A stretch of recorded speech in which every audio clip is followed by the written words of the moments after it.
Friends, যারা দেশ এবং দেশের বাইরে থেকে আমার এই ভিডিওটি দেখছেন সবাইকে ইউটিউব চ্যানেল এনআরবি গার্ডেনে সুস্বাগত। বন্ধুরা, আজ আমি আলোচনা করব ধান হারভেস্টের শেষ সময় অর্থাৎ ধান কাটার আগ মুহূর্তে ধানের কী কী পরিচর্যা করতে হয় সে বিষয় নিয়ে। তার আগে আপনারা যদি এই চ্যানেল নতুন হয়ে থাকেন তবে চ্যানেলটি সাবস্ক্রাইব করে বেল আইকনটি অল করে দিবেন, তাহলে আমি নতুন ভিডিও ছাড়ার সঙ্গে সঙ্গে আপনারা পেয়ে যাবেন এবং আমি নতুন ভিডিও তৈরি করতেও উৎসাহিত হব। বন্ধুরা, আসুন এবার আলোচনা করা যায় শেষ সময় ধানের কী কী পরিচর্যা করতে হয়। বন্ধুরা, সর্বপ্রথম আপনাদের খেয়াল রাখতে হবে অবশ্যই জমিতে যদি জল থাকে অর্থাৎ সেটা নিষ্কাশন করা, অর্থাৎ ধান হারভেস্টের কমপক্ষে 7 থেকে 10 দিন আগে এই জমির জল সম্পূর্ণরূপে শুকিয়ে দিতে হয়।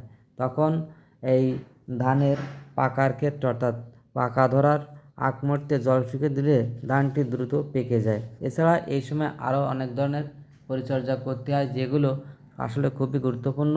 আর একটা দিক অবশ্যই খেয়াল রাখতে হবে, এই যে আমাদের যে রোগ পোকাগুলো আক্রমণ করে সেগুলো অবশ্যই দমন করার চেষ্টা করতে হবে। অর্থাৎ যখন ধানের এই যে থোড় আসবে অর্থাৎ যখন ধানে সম্পূর্ণরূপে বাইল ভার হওয়ার অর্থাৎ ধান বের হওয়ার আগ মুহূর্ত থাকে তখন থেকে কোনো ধরনের সার প্রয়োগ আর করা যাবে না।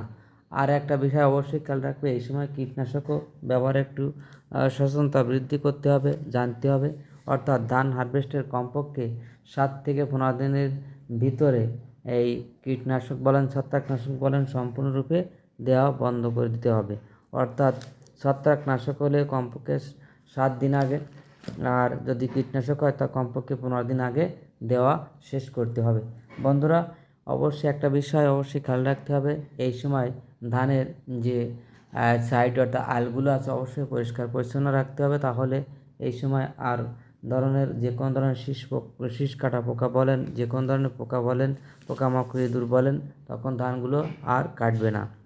আর একটা জিনিস অবশ্যই খেয়াল রাখতে হবে, এই সময় যেন হারভেস্টিংয়ের আগে অর্থাৎ ধান কাটার আগে যদি জল শুকিয়ে রাখা হয় তাহলে কারেন্ট পোকা বলেন বা ব্লাস্ট বলেন যে কোনো রোগ পোকার আক্রমণ থেকে একটু ধানকে রক্ষা করা যায়। সেক্ষেত্রে অবশ্যই আমাদের এই পরিচর্যাগুলো অবশ্যই করতে হবে। আর ধান হারভেস্টিংয়ের আগে জমি শুকালে ধান কাটতে সহজ এবং সুবিধা হয়, কারণ জমিতে যদি কাদামাটি থাকে তখন কৃষকরা সহজে ধান কাটতে পারে না।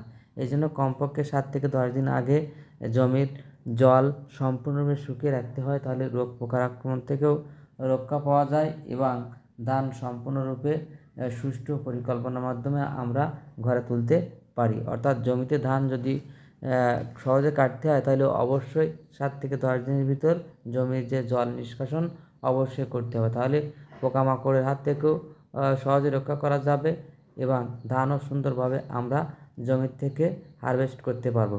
বন্ধুরা, আশা করি আপনাদের এই ভিডিওটি অবশ্যই ভালো লাগছে বা লেগেছে। এভাবে আপনারা পরিচর্যা করলে আপনারা সম্পূর্ণরূপে ভালো ফসল পাবেন আশা করি।